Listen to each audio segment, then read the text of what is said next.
Wow. Good afternoon, everyone. I hope you're enjoying your lunches.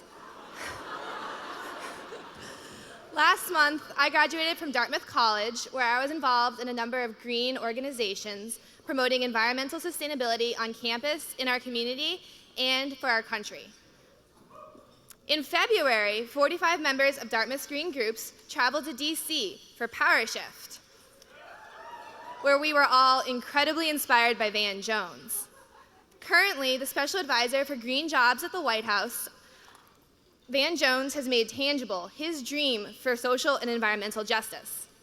Founder of Green for All, a national organization committed to building a clean energy economy, Van Jones is dedicated to the progressive values of social justice and environmentalism.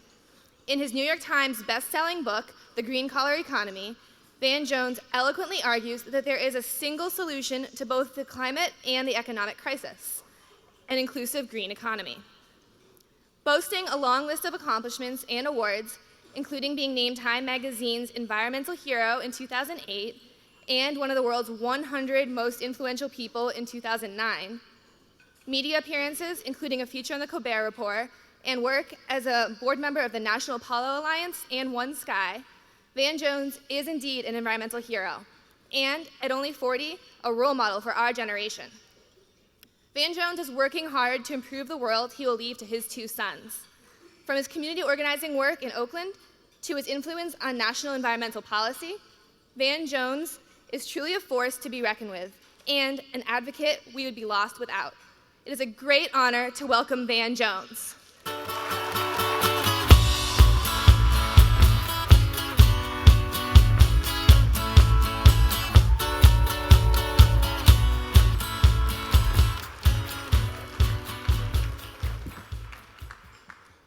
First of all, let's give it up for Stacey Ann Chin. Dang. Boom.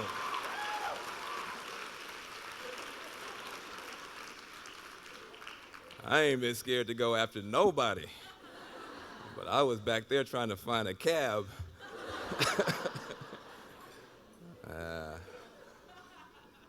She did that. She did that. All right, millennials. Generation Obama. It's just an honor to be here, and it's an honor to be here. I gotta tell you, I'm a little jealous looking at you.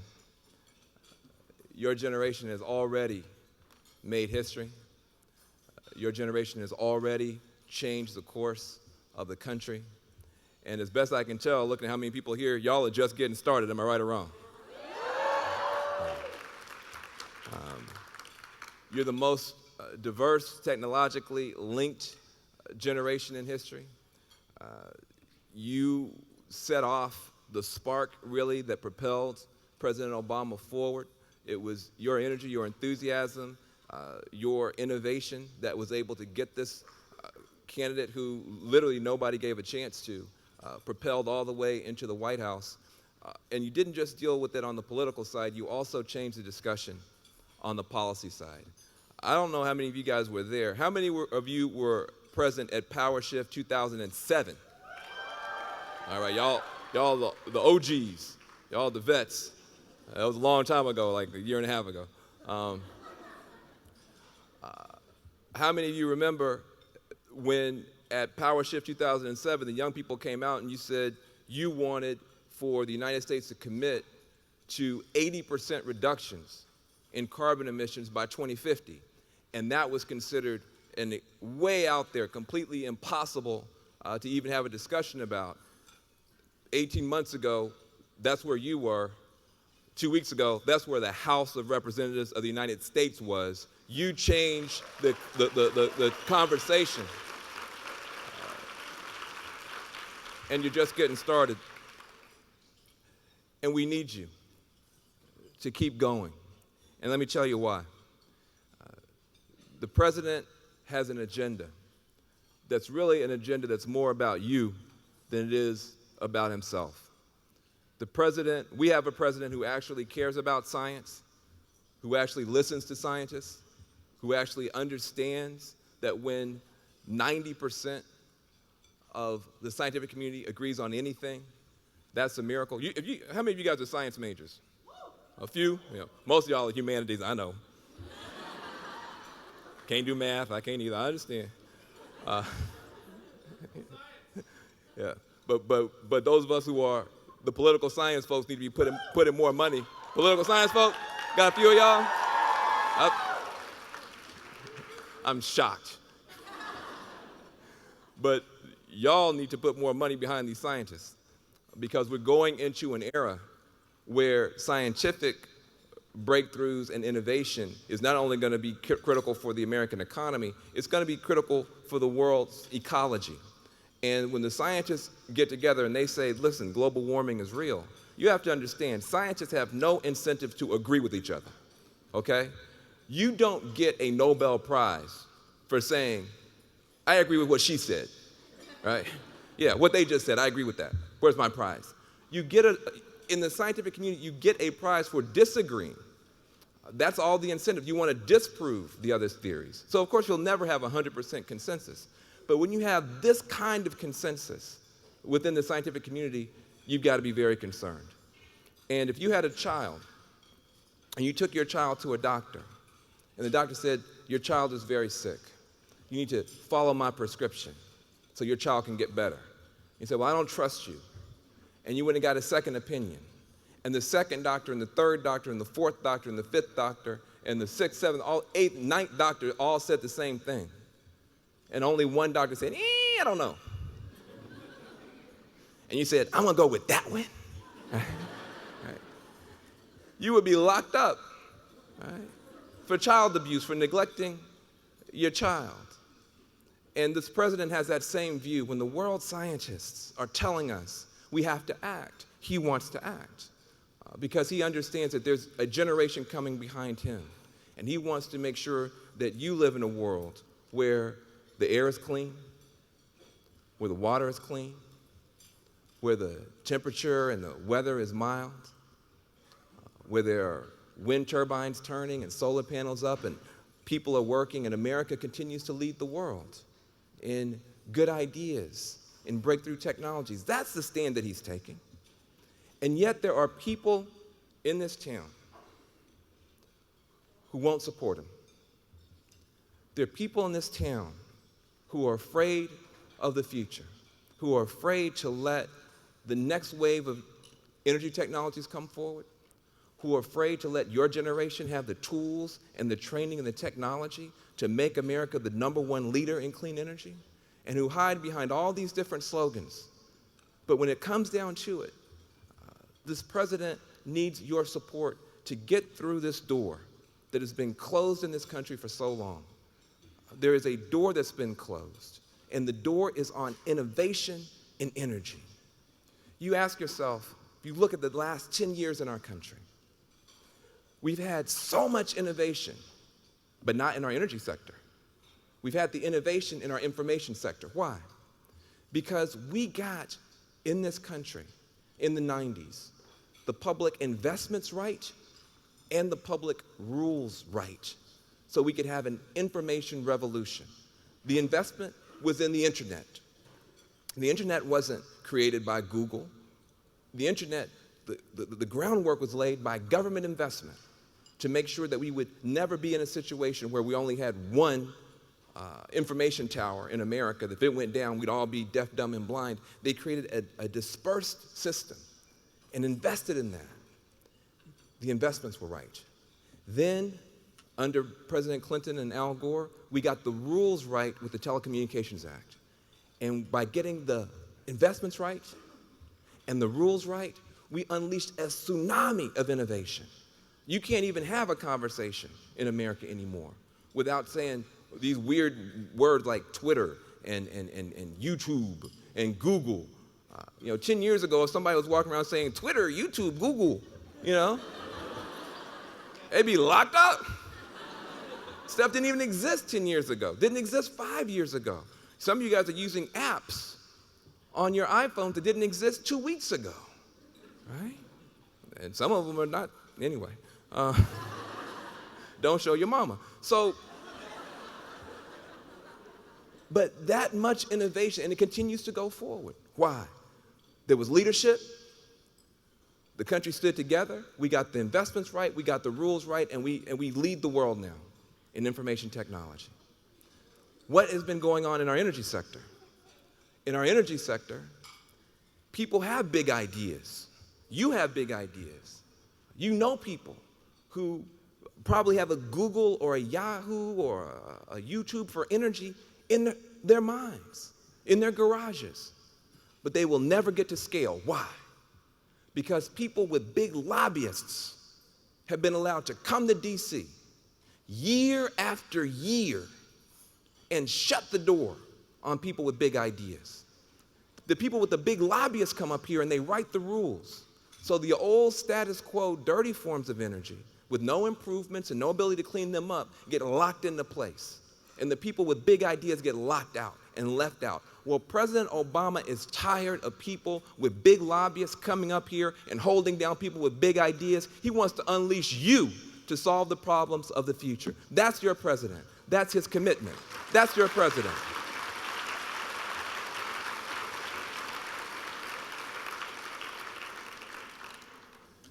And so, as we begin to move forward, the president has delivered on his promises. Now, I know some of you may be relatively young, and so this may not shock you. But for those of us who've been around a little bit longer, the fact that I can stand here and say that we had a politician who promised something and then delivered on it, that is a big deal. And don't let anybody take that away from you. You went out there and you said this president was going to fight for clean energy. And by mid-February, he had signed into law the Recovery Act, $787 billion. Inside that $787 billion, $60 billion for clean energy, for energy efficiency, for smart batteries, for the smart grid. $60 billion, the biggest single investment in the history of the country in clean energy. He got that done by mid-February. He got the investments right. And now he's trying to get the rules right. Now he's trying to pass his clean energy bill. Now he's trying to pass his climate bill. And there are people who want to scream everything in the world but bloody murder. They want to call it a tax, they want to call it this, they want to call it that, but what they refuse to deal with is that every president has run for office since Richard Nixon, who has even before I can remember, talking about energy independence, and none of them have been able to deliver it. And this president has stepped forward. And what he is trying to do is to create a situation where there's finally incentives for us to start using the clean energy that we have in great abundance. We have a wealth of solar power in America, a wealth of it, not just in the Sun Belt, but on rooftops across America. We have a wealth of wind resources, not just in the Plain States, but off our coast and up at the Great Lakes area. What we have never done as a country is to connect our clean energy power centers to our population centers and begun to run this country off clean energy and home grow our energy and rely on ourselves to power America and do for ourselves what we've been relying on other countries to do for us and put people to work. Millions of people could be put to work, putting up solar panels on rooftops across America, building those wind turbines. Each wind turbine, 8,000 finely machined parts. I'm not talking about a windmill. I know some of y'all babysitting stuff and you start reading these little nursery rhymes and stuff, and you get confused about what the president's talking about. You know, I know you. Oh, see, this is a ducky. Ducky. This is a horsey. Horsey. And what's that in the back? Oh, it's a barn and a windmill. That is not what the president is talking about, okay? That is some nursery rhyme stuff. We are talking about wind turbines, okay? Think about Boeing-level engineering. A jet engine in the sky, okay? That can turn a breeze into raw power. As much steel is in one of those things as in 27 cars. 8,000 finely machined parts. We have the most highly skilled workers in the world in Michigan, in Indiana, in Ohio, in our manufacturing sector. They are not out of work because they're bad workers.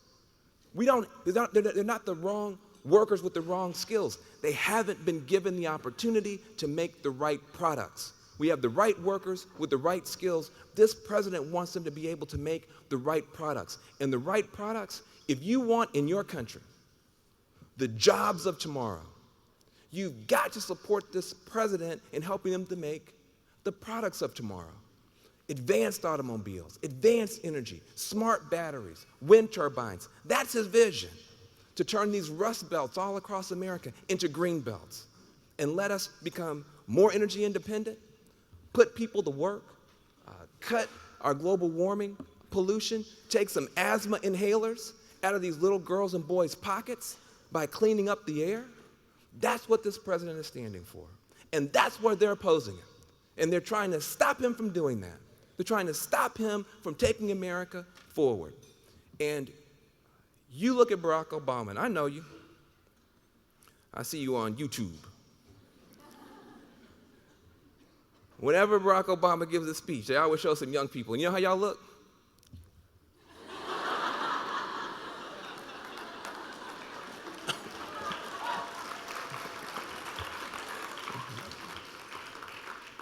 Mine's just blown all out the back.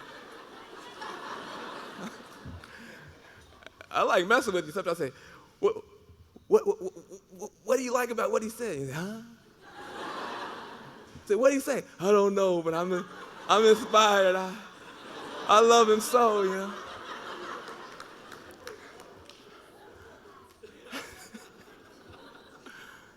Yeah. And it's beautiful, but you know what? I guarantee you've never thought about something. You're inspired by Barack Obama. Who do you think inspires him? Who do you think inspires him? You, young people. You're the reason he gets up early in the morning. You're the reason he stays up late. You're the reason that he's trying to solve these problems, because he's so inspired by what he sees in you all across this country. And what I want to suggest to you is something that might strike you as strange, but I want you to just indulge me for a second.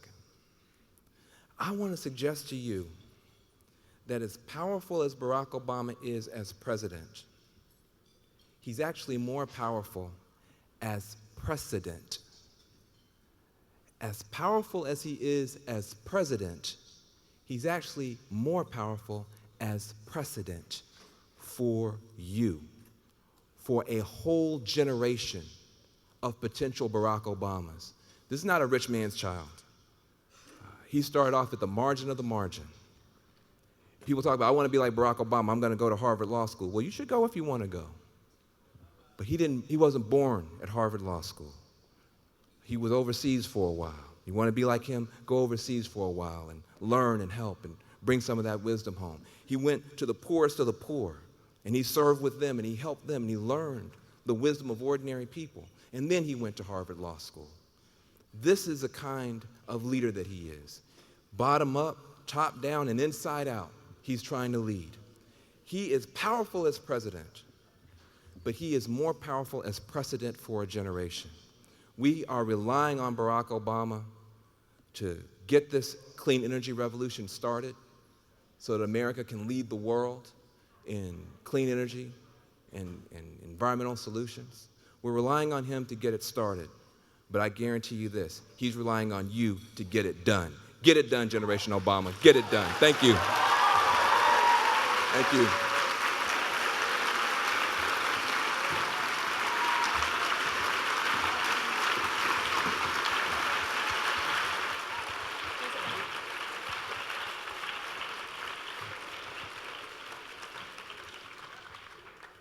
Thank you.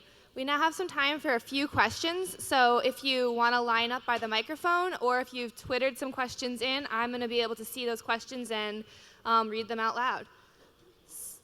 So I actually don't see anyone by the microphone right now. If you're making your way over, just raise your hand. Great, someone's heading over there.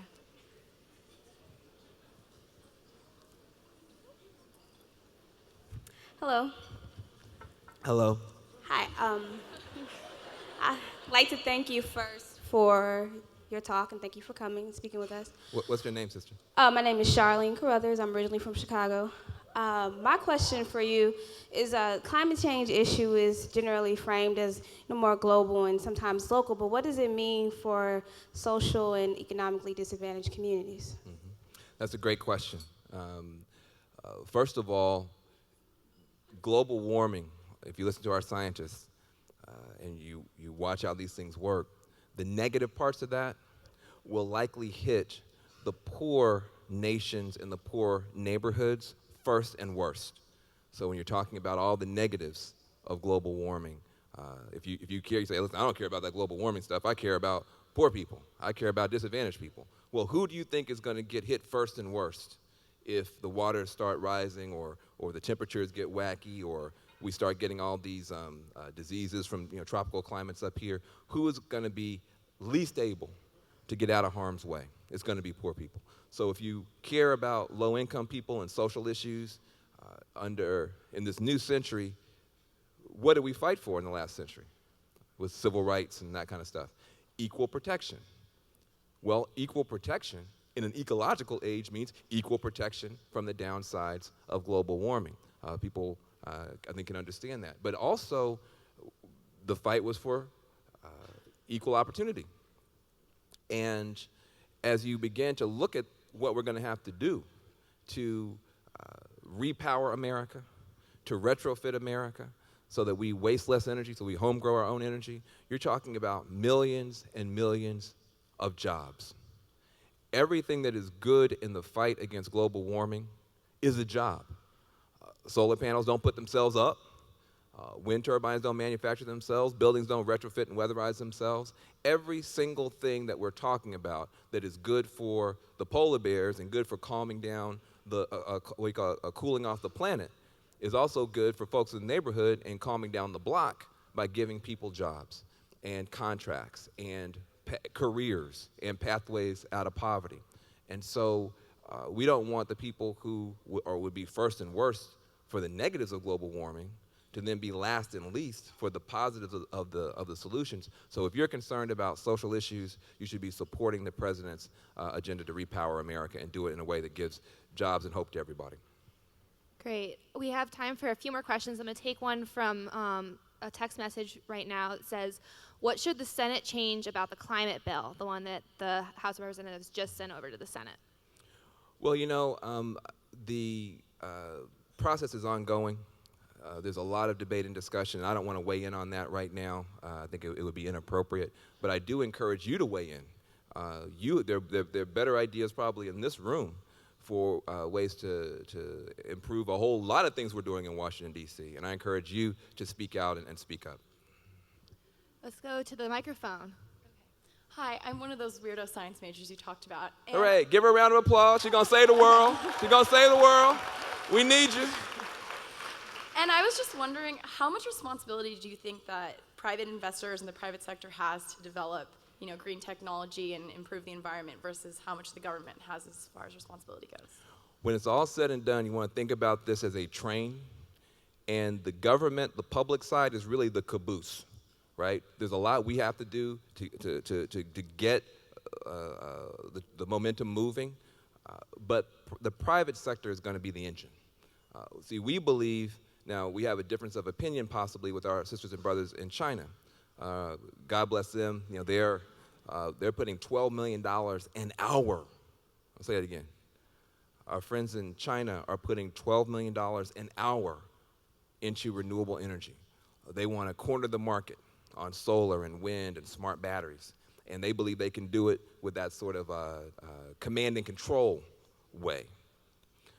The president believes, he loves a little bit of friendly competition, but he believes that we can get there better by unleashing entrepreneurship, innovation, investors, inventors, and that if you get the rules right so that people like yourself say, hey, listen, when I get out, I'm going to go and work on this clean energy revolution, and investors are saying the same thing, and entrepreneurs are saying the same thing, that we'll be able to outcompete and outperform everybody.